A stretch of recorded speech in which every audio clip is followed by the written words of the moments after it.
Если вы находитесь с визитом в Абхазском государственном музее и хотите, например, узнать о стенде «Каменная летопись флоры Абхазии» или о ДАПе деревянной настенной шкатулки для хранения предметов рукоделия, Абхазском дворе, старинных абхазских музыкальных инструментах, одежде, чернофигурной амфоре VI века до нашей эры и о многом другом, что здесь представлено, то сотрудники учреждения любезно вам все расскажут, но по-настоящему окунуться на страницы истории вам поможет путеводитель по Абхазскому государственному музею. Издание буквально водит по залам и описывает все отделы госмузея вместе с экспонатами, каждый из которых в какой-то период являлся частью быта, уклада и культуры абхазского народа.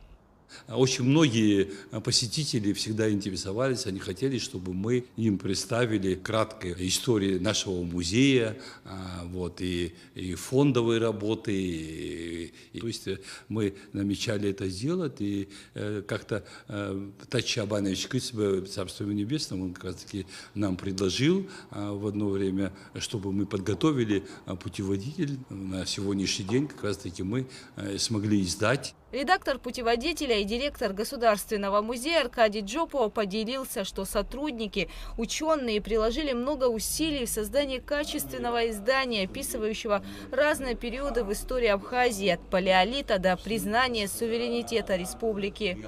Это для посетителей, в основном посетители, те, которые интересуются историей Абхазии. Они же и приходят в Государственный музей, и, конечно же, они хотят, чтобы они знали краткую историю нашего музея, нашего государства, нашей страны. Тираж издания 2000 экземпляров. На его страницах представлены красочные фотографии с описанием. Гости музея могут приобрести путеводитель в стенах учреждения. Гугуца Вардания, Алексея Гухова, Абхазское телевидение.